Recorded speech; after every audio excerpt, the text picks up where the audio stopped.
Hello my lovely student, this is Mansi. Welcome back to the channel. So आज से हम लोग स्टार्ट करने वाले सभी चैप्टर्स का, your maths chapters and your science chapters, सभी चैप्टर्स के वन शॉट करने वाले हैं। मतलब कि पूरे चैप्टर का एक रिवीजन मैप लेने वाले हैं, क्योंकि अब आपके एग्जाम्स आ रहे हैं एंड पूरी लेंदी वीडियोस आप देख चुके हो बहुत बार। तो अब आपको करनी है रिवीजन एंड हम हर चैप्टर को पूरे सब टॉपिक्स कवर करते हुए रिवाइज करते हुए चलेंगे, ठीक है। So we are starting with science का पहला चैप्टर है matter in our surroundings. And ये जो आप यहाँ पे नोट्स की तरह देख रहे हो, these are basically revision maps and I have taken these revision maps from the Educart book. Educart की जो सैम्पल पेपर की बुक है, अगर आपने नहीं ली मैं नीचे लिंक दे दूंगी, वहां से परचेज कर सकते हो। प्रैक्टिस के लिए यहाँ पे बहुत सारे सैम्पल पेपर्स मिल जाएंगे। चलो नाउ लेट्स स्टार्ट। सो सबसे पहला चैप्टर है हमारा मैटर इन आर सराउंडिंग्स। अब मैटर क्या होता है हम पढ़ चुके हैं सब चीजें। मैटर होता है कोई भी चीज जो कि स्पेस ऑक्यूपाई कर रही है, जैसे ये पेन है या मैं खड़ी हूं, हर चीज मैटर है। जो भी स्पेस ऑक्यूपाई कर रही है दैट इज मैटर, ठीक है। अब ये वाली चीज पे हम बाद में आएंगे, पहले बेसिक चीजें पढ़ लेते हैं। तो मैटर हमने पता चल गया, anything that occupy space is matter. And अब जरा उसके फिजिकल नेचर पे चलते हैं कि मैटर का फिजिकल नेचर कैसा होता है। तो मैं यहाँ पे ना साथ साथ इसको जूम करते हुए चलूंगी, बिकॉज ये बहुत छोटा छोटा आपको दिख रहा होगा। So let's zoom this and इधर ले आते हैं, ठीक है। आई होप अब ये रीडेबल होगा, ठीक है। चलो वैसे तो मैं साथ साथ पढ़ूंगी तो कोई दिक्कत नहीं होगी आपको। सो फिजिकल नेचर की बात कर लेते हैं मैटर के। Matter is made up of tiny particles. Matter कैसे बना हुआ है? टाइनी पार्टिकल से बना हुआ है, छोटे छोटे पार्टिकल से बना हुआ है। For example 1 gram of gold is made up of 3 into 10⁻21 gold atoms. हमें पता सबसे टाइनी चीज जो होती है दैट इज एटम। बिल्कुल छोटा, किसी भी चीज का ब्रेक डाउन करते जाओ करते जाओ करते जाओ, सबसे छोटा पार्टिकल हमें जो मिलेगा दैट इज एटम। सो कोई भी मैटर बनता है, कोई भी चीज बनती है, वो नंबर ऑफ एटम्स मिला के बनाते हैं। अब कितने नंबर ऑफ, ये आपको यहाँ पे अंदाजा लगा सकते हो कि 1 ग्राम गोल्ड में 3 into 10⁻21 गोल्ड एटम्स है, ठीक है जी। सो ये समझ में आ गया कि टाइनी पार्टिकल्स को थोड़ा सा पतला कर लेते हैं पेन को। ऑल्सो थोड़ी सी मेरी तबीयत ऐसी है तो बीच में आप थोड़ा कोऑपरेट कर लेना यार। चलो ये चीज हमें समझ आ गई कि टाइनी पार्टिकल से बनी है। Now all matter in the universe has these tiny particles as their building block. अब इस पूरे यूनिवर्स में जितने भी मैटर है, जितनी भी चीजें हैं, सब इन्हीं टाइनी पार्टिकल्स जो कि एटम होती है उससे बनी हुई है, ठीक है जी।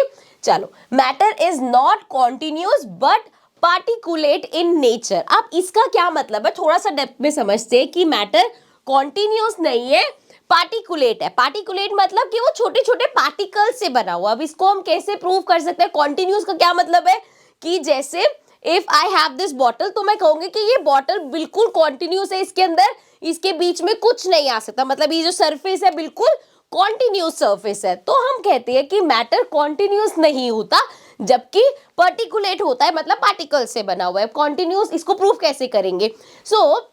अगर आपके पास पानी है, ठीक है, आपने एक गिलास लिया एंड लेट्स सपोज इसमें हमने वाटर है हमारे पास, ठीक है। अब ये भी मैटर है, तो अगर ये कॉन्टिन्यूस है तो मतलब ये अपनी पूरी जगह ले चुका है, पूरा भरा हुआ है, इसमें आप कुछ भी नहीं कर सकते। लेकिन अगर मैं इसमें सॉल्ट ऐड कर दूं या शुगर का 1 स्पून ऐड कर दूं तो क्या होगा? जब आप उसको मिक्स करोगे तो वो डिसॉल्व हो जाएगा। अगर ये जो चीज है ये कॉन्टिन्यूस होती तो वो कभी भी किसी चीज को डिसॉल्व नहीं कर पाती। तो इस चीज से हम प्रूव कर सकते हैं कि वो अलग अलग पार्टिकल से बनी है एंड उसमें स्पेस है, तभी उसने आगे कोई चीज डिसॉल्व करी। सो यहां से हम कह सकते हैं matter is not continuous but particulated nature. मतलब छोटे छोटे पार्टिकल से हर चीज बनी हुई है, आपस में मॉलिक्यूल्स का एक्सचेंज, सब हम डिटेल में पढ़ते रहते हैं ना। सो उस चीज से हर मैटर बना है, ठीक है जी। देन इसको आगे कर लेते हैं। Then we have characteristics of particles of matter. अब जो पार्टिकल्स है, मैटर के जो पार्टिकल्स है, जो हम कह रहे हैं पार्टिकल से बनता है, उसकी क्या कैरेक्टरिस्टिक्स है? So they have space between them. अभी हमने ये चीज प्रूव करी कि इसके अंदर बीच में स्पेस होगा तभी कोई चीज डिसॉल्व हो पाए। सो यहाँ पे पहला पॉइंट ये आ गया कि उसके बीच में स्पेस होता है। They have space between them are continuously moving, और हर टाइम ये जो हमारे एटम्स है, जो पार्टिकल्स है, वो हर टाइम इधर उधर मूव कर रहे होते हैं। अब जैसे कि अब आप धीरे धीरे आगे में पढ़ोगे, जैसे हमारे पास एक होता है सॉलिड, एक होता है लिक्विड, एक होता है गैस। सो बस ये होता है कि सॉलिड के जो वो होते हैं मॉलिक्यूल्स होते हैं बहुत पास पास होते हैं, तो वो मूवमेंट इतना ज्यादा नहीं हो पाता। लिक्विड के जो होते हैं थोड़ा दूर दूर होते हैं तो ज्यादा फ्रीली मूव कर पाते हैं, एंड गैस के तो बहुत ही दूर दूर होते हैं तो वो आराम से फ्रीली मूव कर पाते हैं। सो दे आर कॉन्टिन्यूसली मूविंग। ठीक है, अब किस स्टेट में उससे फर्क पड़ेगा कि ज्यादा मूव कर पा रहे हैं, कम मूव कर पा रहे हैं। ठीक है, देन आता है एक वर्ड डिफ्यूजन। अब डिफ्यूजन क्या होता है? Intermixing of particles of two different type of matter on their own. अब जब अपने आप पार्टिकल्स एक दूसरे में मिक्स होते रहते हैं तो उसको हम बोलते हैं डिफ्यूजन। ठीक है जी, एंड अट्रैक्ट ईच अदर। और इनकी एक प्रॉपर्टी क्या होती है कि जो मैटर के पार्टिकल्स है वो एक दूसरे को अट्रैक्ट करते हैं। ठीक है, डन। चलो आगे देखते हैं, इसको थोड़ा सा जूम आउट करते हैं। सो ये बॉक्स हो गया हमारा, ये बॉक्स हो गया। अब आ जाते हैं क्लासिफिकेशन ऑफ मैटर। सो इधर ले आते हैं इसको। So on the basis of physical state matter is classified as solid, liquid and gas. तो मैटर को फिजिकल स्टेट के हिसाब से तीन चीजों में क्लासिफाई किया जाता है, सॉलिड, लिक्विड, गैस। ठीक है जी, एंड अब एक एक करके इसके बारे में पढ़ लेते हैं। सो ये ऐसा नहीं है कि बहुत बड़ा टॉपिक है, बड़ा मुश्किल से, सब आपने पढ़ रखा है, सॉलिड भी पता है, लिक्विड भी पता है, गैस भी पता है। ठीक है, तो फटाफट रिवाइज कर लेते हैं। सो जब हम सॉलिड की बात करते हैं, दे have definite shape and size with a fixed volume. जब भी सॉलिड की बात करते हैं, जैसे ये अभी मैंने आपको बॉटल दिखाई या कोई आपके पास ब्लॉक है, तो उसमें क्या होता है, उसका जो शेप है, उसका जो साइज है और जो वॉल्यूम है, ये तीनों चीजें सेम रहती है। ठीक है, अब एक वुडन ब्लॉक को लेके आप ऐसा नहीं कि हल्का सा इसको प्रेस करोगे, कंप्रेस करोगे तो वो दब जाएगा, ये उसकी शेप चेंज हो जाएगी, नहीं होगा ऐसा, है ना। So they have definite shape and size, और उनका वॉल्यूम भी फिक्स रहता है, मतलब जितना वो स्पेस ऑक्यूपाई करेंगे वो फिक्स रहेगा।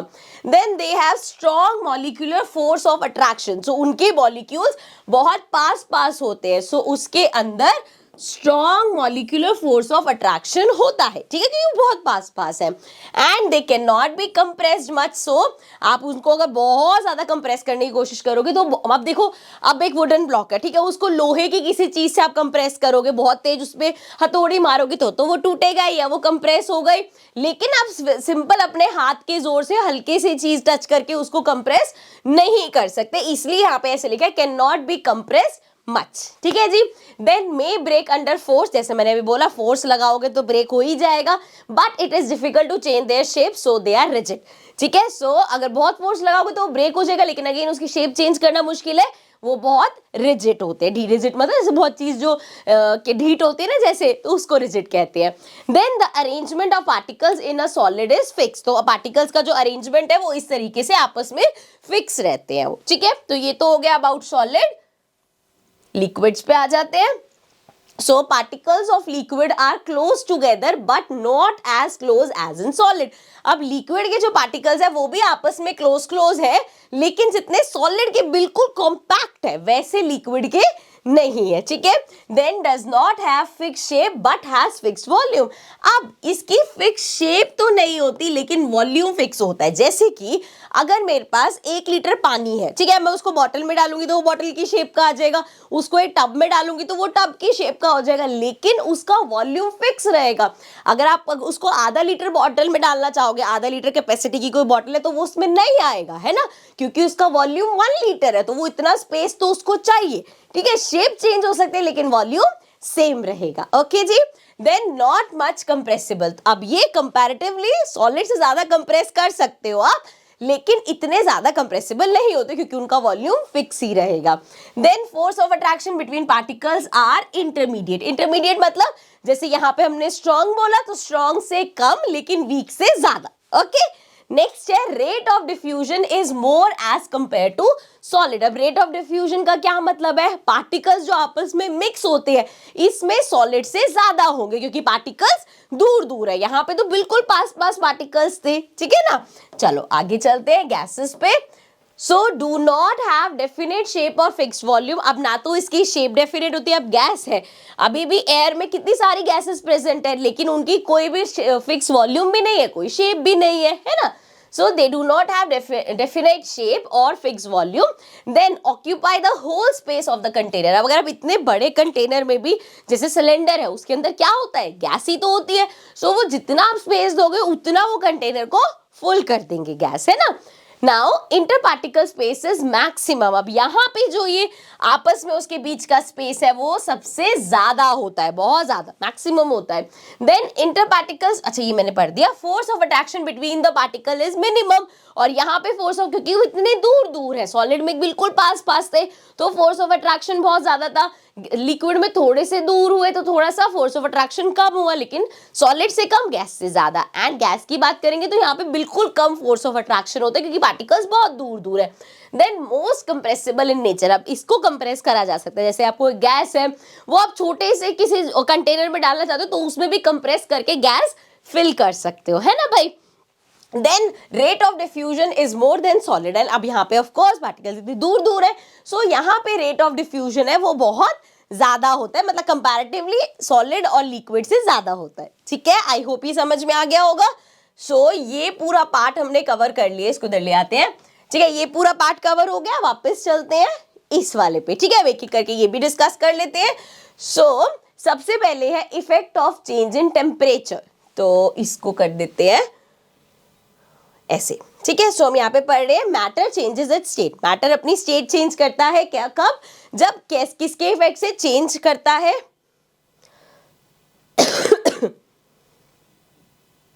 किसके इफेक्ट से, टेम्परेचर के इफेक्ट से, कैसे अभी पढ़ लेंगे, ठीक है। थोड़ा सा और मैं इसको जूम कर लेती हूँ एंड देन एक एक करके हम पॉइंट डिस्कस करते हैं, ठीक है। अब मैटर कैसे अपनी स्टेट चेंज करता है, स्टेट मतलब सॉलिड से लिक्विड, लिक्विड से गैस, ठीक है जी।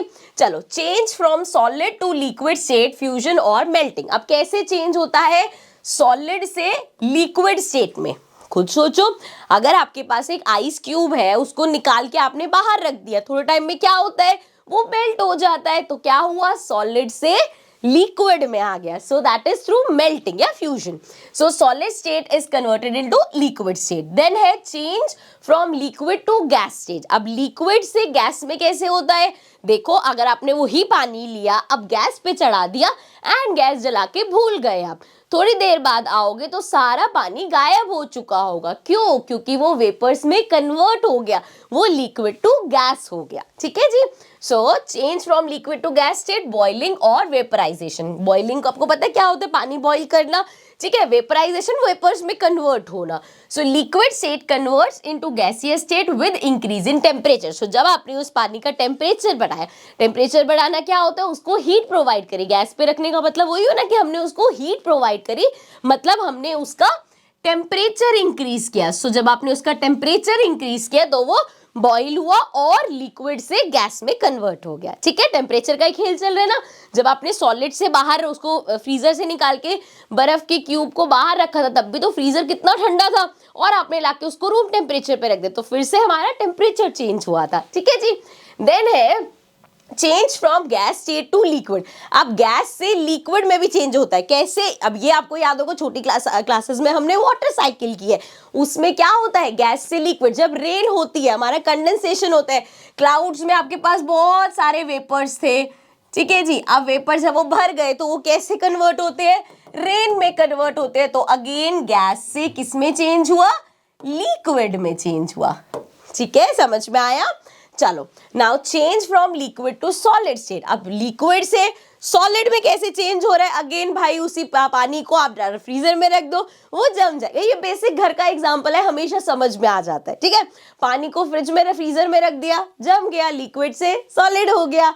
So change from liquid to solid में सबसे पहले freezing, that is change in liquid state of a substance into its solid state by cooling, cooling करके टेम्परेचर उसका करके एंड टेम्परेचर बेसिकली कम करके हमने उसको फ्रीज कर दिया, ठीक है, मतलब गैस से सॉरी लिक्विड से सॉलिड में ले आए। देन होता है एक, ये थोड़ा ध्यान से समझना, एक होता है सब्लिमेशन। अब सब्लिमेशन या डिपोजिशन क्या होता है, a change of state directly from solid to gas without changing into liquid is called sublimation. देखो अभी तक हमने जितना भी देखा ऐसे ही देखा कि एक सीरीज चल रही है, सॉलिड से पहले लिक्विड, लिक्विड से गैस, ठीक है, लिक्विड से गैस हो रहा है, सॉलिड से लिक्विड हो रहा है, मतलब एक सीरीज चल रही है। लेकिन अगर ये बीच वाला स्किप हो जाए, सॉलिड से डायरेक्ट गैस हो जाए, मतलब सॉलिड कोई चीज ऐसे समझ लो आपने फ्रीजर से निकाली एंड वो लिक्विड में कन्वर्ट होने की जगह सीधा उड़ गया,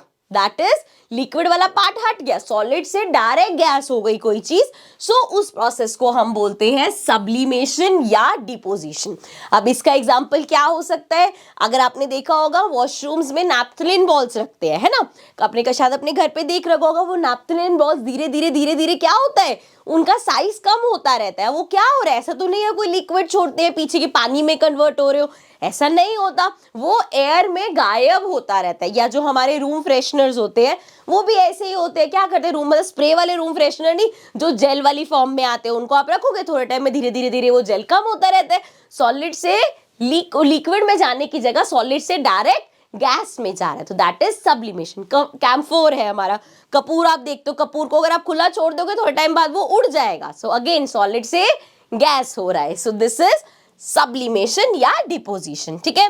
now it has the direct change of gas to solid without changing into liquid is called deposition। अब कोई चीज गैस से डायरेक्ट सॉलिड बन रही है, लिक्विड में नहीं आ रही, तो वो हमारा डिपोजिशन हो गया, या इसको हम बोल सकते हैं नो इंटरमीडिएट लिक्विड स्टेट, तो कोई भी लिक्विड स्टेज नहीं आई इसमें, ठीक है, गैस से डायरेक्ट वो हमारा सॉलिड हो गया या सॉलिड से डायरेक्ट गैस में हो गया, ठीक है।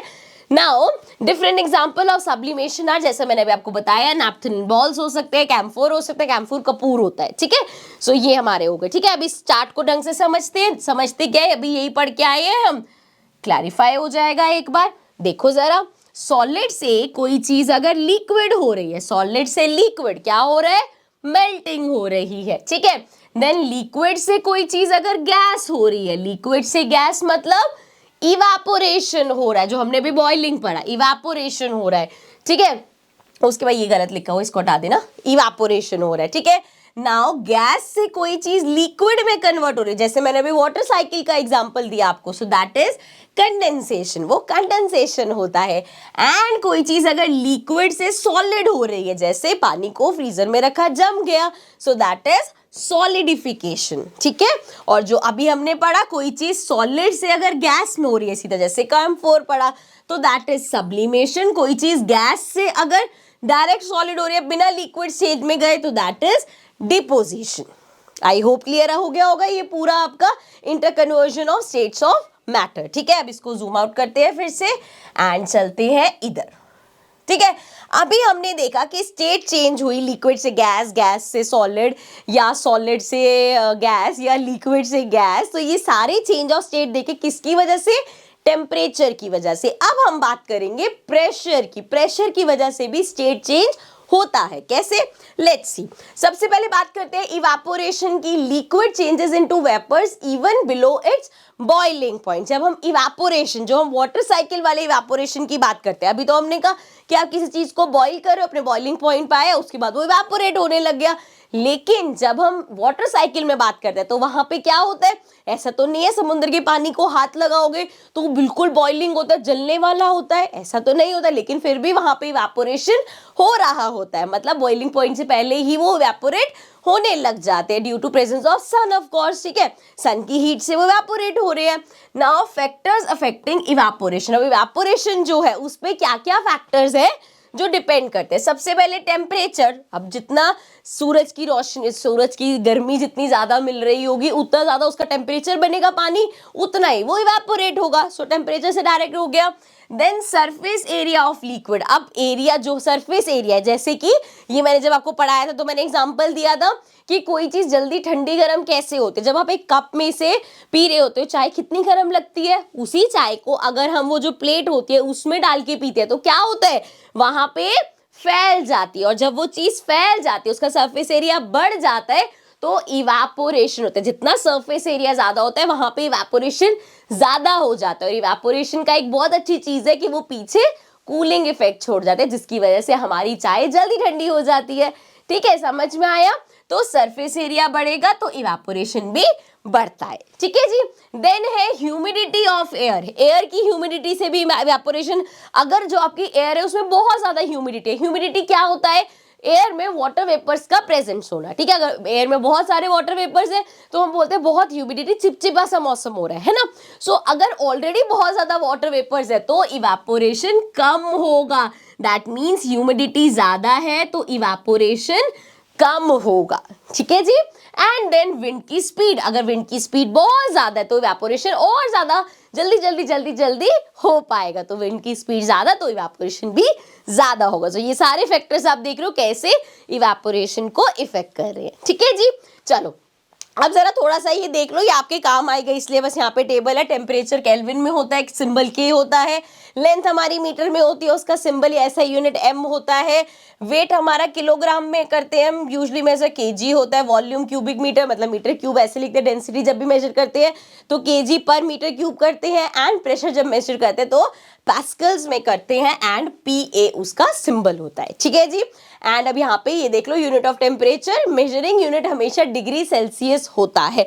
जब भी हम टेम्परेचर बताते हैं, जैसे किसी को कितना बुखार है क्या है, तो हमेशा हम डिग्री सेल्सियस में बात करते हैं। कभी भी हम केल्विन में टेम्परेचर नहीं बताते कि इतना केल्विन फीवर है इसको, है ना। या तो बाहर की बात करें तो फ़ारेनहाइट में होता है, यहाँ की बात करें तो केल्विन में होता है, ठीक है। सॉरी केल्विन कह रही हूँ, सेल्सियस में होता है। सो मेजरिंग यूनिट डिग्री सेल्सियस होता है। Relation between kelvin and degree Celsius, अब इस केल्विन का और डिग्री सेल्सियस का क्या आपस में रिलेशन है? Temperature on Celsius scale equals to temperature on Kelvin scale minus 273.16। मतलब अगर आपको सेल्सियस में निकालना है, आपके पास केल्विन में दे रखा है टेम्परेचर, तो जो टेम्परेचर केल्विन में दे रखा है उसमें से इतना माइनस कर दो, आपके पास डिग्री सेल्सियस आ जाएगा, ठीक है। I hope this is clear. इसी के साथ हमारा chapter number 1 which is matter in our surrounding पूरा कंप्लीट होता है। पूरा एक ओवरऑल आपको समझ में आ गया होगा। आई होप सारे टॉपिक्स इसमें आई नो कवर हो गए एंड आई होप आपको सब अच्छे से क्लियर हो गया होगा। Now I see you with the new chapter in the next video. Till then take care and bye bye.